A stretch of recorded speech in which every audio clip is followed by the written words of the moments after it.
दोस्तों, जो भी लोग शिक्षक भर्ती का इंतज़ार कर रहे थे उनके लिए यहाँ पर एक बड़ी खबर सामने आ रही है।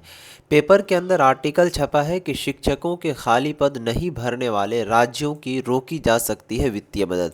यानी अब जो है इस पर भारत सरकार का जो शिक्षा मंत्रालय है वो भी चुस्त दुरुस्त होता हुआ नज़र आ रहा है।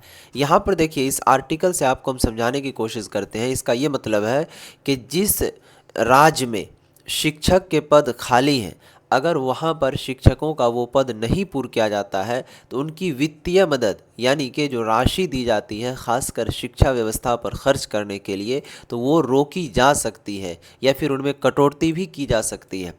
आगे देखिए दोस्तों, यहाँ पर आगे कहता है कि संसदीय समिति की सिफारिश पर शिक्षा मंत्रालय गंभीर, मौजूदा समय में स्कूलों में शिक्षकों के करीब 10 लाख पद हैं रिक्ति।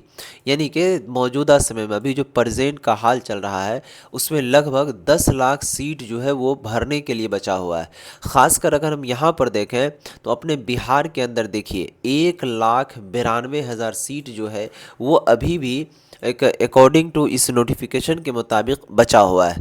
बंगाल में 55, झारखंड में 72, मध्य प्रदेश में 55, हरियाणा में 15 और जम्मू कश्मीर में 13। सबसे अधिक संख्या में जो शिक्षकों की सीटें खाली है वो खासकर यहाँ देखेंगे तो ये बिहार का ही डाटा दिखा जा रहा है। उसके बाद आगे लिखा है कि नई दिल्ली शिक्षा मंत्रालय स्कूलों में शिक्षकों के पदों को लंबे समय तक नहीं भरना अब राज्य को महंगा पड़ सकता है। संसदीय समिति की सिफारिश पर गंभीर, शिक्षा मंत्रालय वैसे सभी राज्यों व केंद्र शासित प्रदेशों को समग्र शिक्षा के तहत दी जाने वाली वित्तीय मदद में कटौती कर सकता है या फिर रोक सकता है।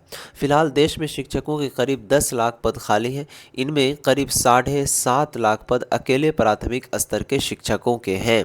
यानी कि दोस्तों आप कह सकते हैं कि लगभग यहाँ पर इन्होंने बताया कि 7.5 लाख पद जो है वो प्राथमिक स्तर के शिक्षक के खाली है। बताइए कितनी दुख भरी बात है। उसके बाद आगे लिखता है कि कांग्रेस के वरिष्ठ नेता व मध्य प्रदेश के पूर्व मुख्यमंत्री दिग्विजय सिंह की अगुवाई वाली शिक्षा मंत्रालय की संसदीय समिति ने अपनी 349वीं और 363वीं रिपोर्ट में शिक्षकों के इन खाली पदों को समयबद्ध तरीके से भरने की बार बार सिफारिश की है। साथ ही शिक्षा मंत्रालय भी कई बार राज्यों से इन खाली पदों को भरने के लिए कह चुका है।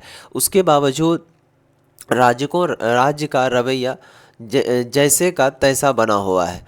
वह केंद्र से हर हाल समग्र शिक्षा अभियान के तहत स्कूलों को क्या कहते हैं सशक्त बनाने के लिए वित्तीय मदद ले रहे हैं, लेकिन शिक्षकों के पद खाली बने हुए हैं। समिति का मानना है कि स्कूलों में शिक्षकों के पदों का खाली होना और भरना वैसे तो एक सतत प्रक्रिया है, लेकिन अधिकांश राज्यों में पिछले कई वर्षों से बड़ी संख्या में शिक्षकों के पद खाली बने हुए हैं। समिति ने राज्यों के इस रवैये को गंभीर बताया और मंत्रालय से सिफारिश की है कि जब तक राज्य शिक्षकों के खाली पदों को नहीं भरते हैं तब तक उन्हें समग्र शिक्षा का पैसा नहीं दिया जाएगा। वित्तीय वर्ष 2025 से 26 में केंद्र सरकार ने शिक्षा मंत्रालय को समग्र शिक्षा के तहत 41,249 लाख रुपए आवंटित किया था। यह राज्यों को स्कूली शिक्षा की गुणवत्ता सुधारने के लिए दिया जाता है। यानी कि दोस्तों समग्र शिक्षा अभियान के तहत हर राज्य को स्कूल की शिक्षा व्यवस्था को सुधारने के लिए जो है वो भारत सरकार के शिक्षा मंत्रालय की ओर से इन्हें रुपया दिया जाता है। उसके बाद कह रहा है कि जब इतना रुपये हम दे रहे हैं तो उसके बावजूद भी इतनी जनसंख्या में सीट आखिर क्यों खाली पड़ा हुआ है। अब सवाल उठने लगा है और इन्होंने ये भी कह दिया कि अगर इस तरीके का रवैया न अपनाया जाता है, इसके ऊपर सुधार नहीं किया जाता, तो ये जो रुपया दिया जाता है वित्तीय सहायता, इनमें कटौती किया जा सकता है या फिर इनमें रोक लगाया जा सकता है। फिलहाल इस खबर से आप क्या कहेंगे, अपना कमेंट बॉक्स में राय ज़रूर दीजिएगा। यूट्यूब पर देख रहे हैं तो चैनल को ज़रूर सब्सक्राइब कर लीजिएगा। फेसबुक पर देख रहे हैं तो पेज को ज़रूर फॉलो कर लीजिएगा ताकि आपको इसी तरह की पल पल की खबर और अपडेट हम देते रहें। शुक्रिया, खुदा हाफिज़।